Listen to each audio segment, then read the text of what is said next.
JK Chapter 259 leaks are out, and my god, for those of you who consider JJK to be the best manga and anime of all time I'm talking about.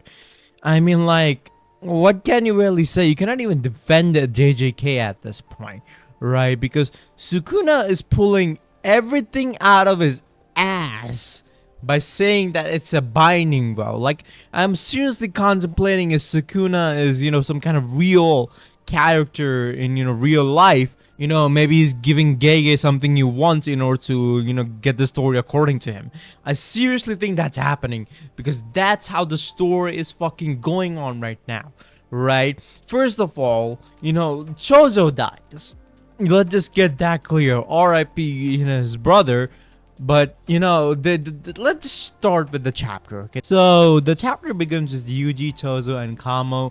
Yuji asking Chozo to teach him convergence, but Chozo isn't really good at teaching because Chozo could literally do it from his birth. It's more instinctual to him rather than just trying to learn from it. So Kamo clearly explains how blood manipulation and convergence actually works. So he teaches Yuji that there's a lot of info dump in this chapter. Chozo says he can teach Yuji how to use supernova attacks, but Kamo rebunks, saying Chozo's suggestion and says Yuji should learn blood manipulation only to know how to stop bleeding and, pretty much stop Yuji from dying. Chozo gets sad and pouts for not being able to teach Yuji anything. So editor comments at the beginning of the chapter is teach me Oni-chan. So Yuji also reveals that the second person that he swapped with was Yuta Kotsu. That explains why he learned RCT so fast. So right, maybe he even has a domain, but I doubt it at this point. Because if Yuji did have a fucking domain, he would have used it by now. So seeing Chozo die, Higuruma die, so many people die, he would have probably used it by now, but he didn't.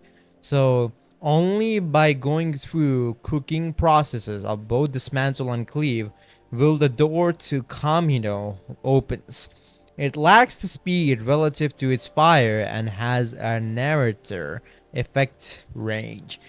To resolve these issues, Sukuna imposed a binding vow upon himself. So I'm actually starting to get pissed at this point. Everything that Sukuna does is fucking binding vows. I'm actually so mad. The reason he was able to kill Gojo was fucking binding vows. Sukuna cannot use his wall cutting slash without weaving hand signs and chants. And because of that, he pretty much had to use a binding vow in order to pretty much use the wall cutting slash on Gojo. The Gojo one is fine because Sukuna pretty much sacrificed using the wall cutting slash on a wimp because of he didn't have his hands and mouths. He had to use his hand in order to pretty much direct this slash to where it has to go. Enchantments, Hindsands, that was sort of makes sense. Sukuna had to sacrifice something in order to gain something at that moment, so that's fine. But after that, Sukuna has at least made 3 binding vows with himself. Now my question is, what the fuck is the repercussion of those binding vows? If you make a binding vow with yourself, you sacrifice something in order to gain something. In this case, Sukuna is literally just gaining. He's not, pretty much not, losing anything. Miwa did a binding vow. She would never be able to lift her sword again, but in return, she would be able to deliver a one hit strike that would be a pretty brutal one. So what is Sukuna doing with this binding vows? Gege, you cannot just give Sukuna these binding vows and expect her to just accept it. Just makes okay, you're giving Sukuna some binding vows, but at least make him nerfed by giving those binding vows at the single moment. You just make him stronger and stronger. At this point, I don't know what the fuck is gonna happen, right? Sukuna is so powerful that even when he's backed up against the corner, oh yeah, Gege is like, oh yeah, Sukuna-chan, I'll give you a binding wall out of my ass. So it's so fucking frustrating at this point, man. I'm actually really pissed for the most part. But let's continue with the spoilers, man. Urome says it's our win, ya win out of my ass. And Naruto continues to explain that Kamino's heat results in decompression and overpressure, leading to death of living beings inside of the domain. This is Ryumin Sakuna's ultimate technique that slaughtered Maharaga in one strike. We obviously know that, everyone saw the fucking anime. Naruto explains that during the Gojo fight, Sukuna repeatedly changed the specifications of his domain, narrowing its effective range, due to which Sukuna deemed it insufficient to release Kamino. Thus, Sukuna had to seal it during his fight with Gojo. Which kind of makes sense because, Gojo would pretty much intercept Sukuna before he can actually use Kamino or pretty much escape it. From what it looks like, Kamino does take some time in order to, get charged. So I guess that makes sense. Before the flames could hit Yuji, Chozo sacrifices himself. I'm so fucking pissed. And makes a barrier of blood around him to protect him and Yuji. But obviously, Chozo cannot do that.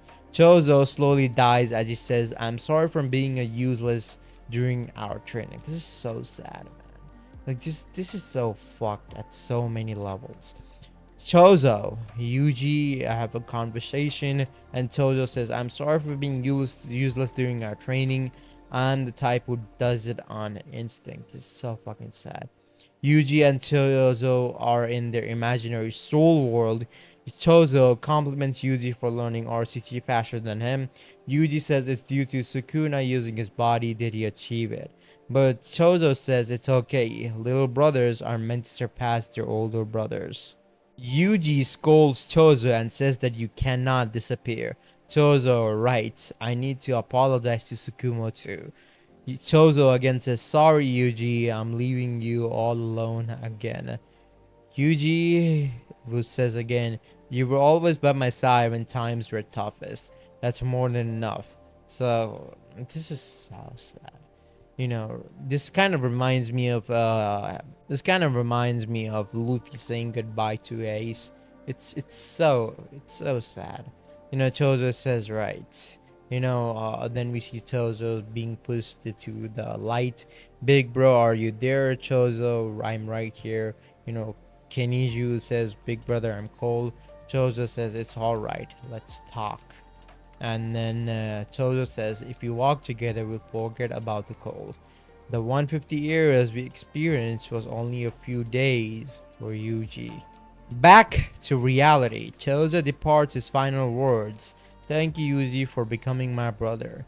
Yuji says goodbye to Chozo as he finally says, "Thank you, big brother," or Aniki in this case. I'm so pissed, man. Chozo is dead as well. Add that to Sukuna's kill list as well. As everything crumbles down, Yuji helplessly asks the guys, someone. So he's pretty much Shibuya all over again. But this time, this is killing me. Narrator says Yuji convinced himself he was a cog. No matter what happened, he was meant to fulfill his role. But as the scorched earth, he begins to push his way.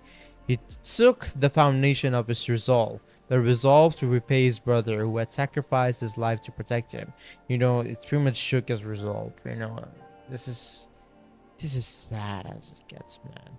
Yuji hopelessly sees Sukuna coming towards him, but Aoi Todo once again arrives at the battlefield to help his brother. So yeah, even like maybe Todo is gonna die next chapter, man. I don't know what the fuck is gonna happen about this point.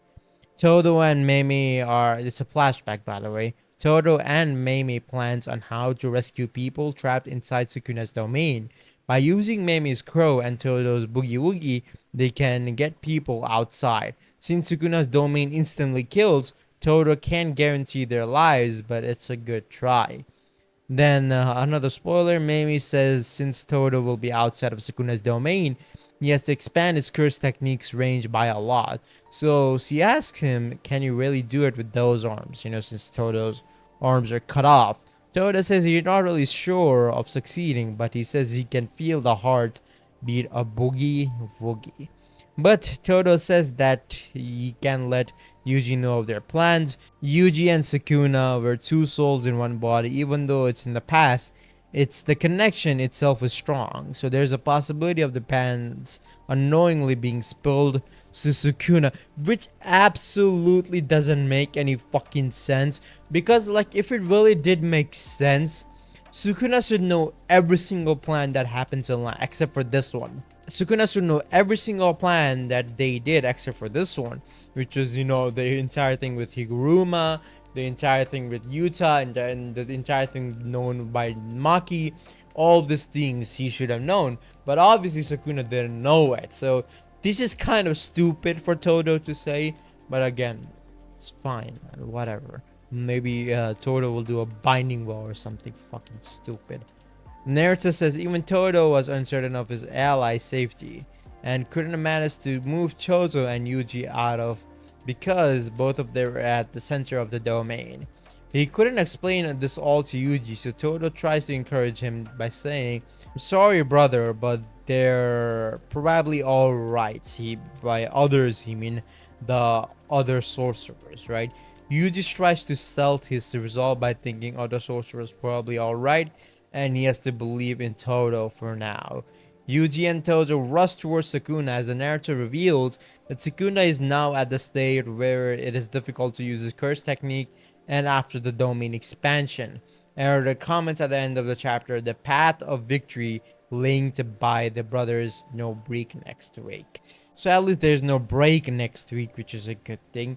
But I swear to God, I'm predicting this thing right now.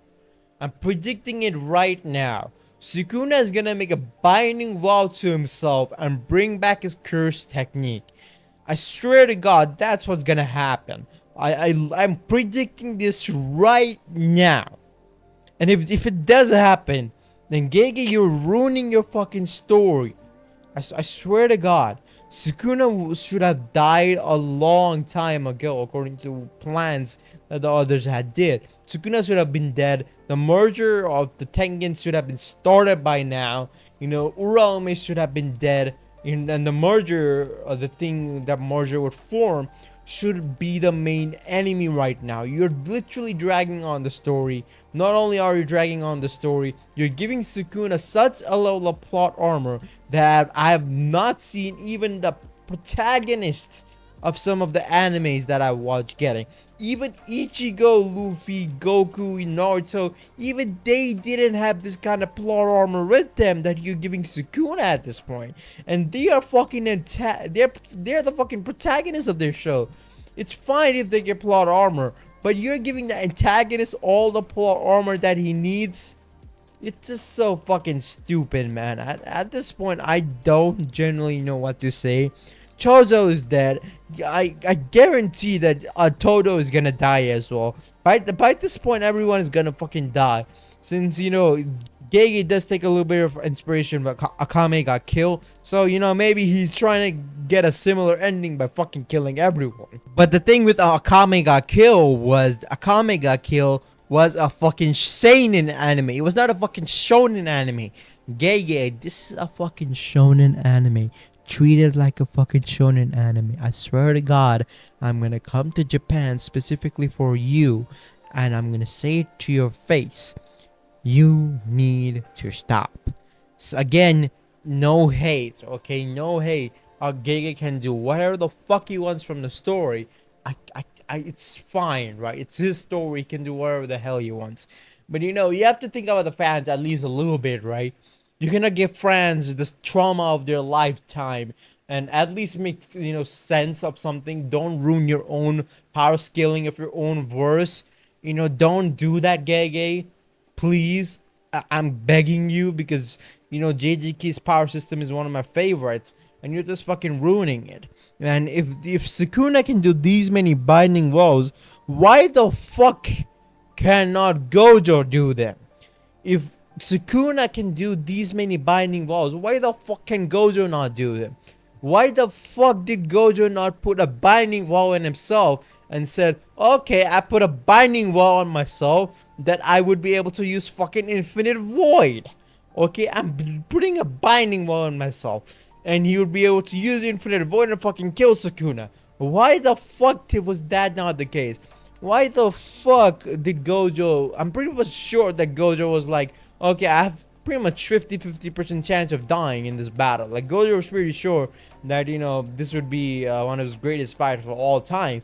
So why the fuck did Gojo not put a binding vow on himself and was like, bro, if I actually fucking die, I put a binding vow on myself, maybe I'll sacrifice something in order to come back to life and aid Yuji and the others against Sukuna. But no, Gege will only give binding vows plot armor to fucking Sukuna. It's so fucking stupid, man. But what the hell do you guys think? Comment down below. Do you guys think that JJK is going on a right path? You're enjoying it, or you're as pissed as I am with Gege because he's giving Sukuna all the plot armor that the guy fucking needs in order to be absolute menace to society, even if it is an asshole. So yeah, comment down below, and I'll see you guys until the next video in the chapter review. So yeah, bye.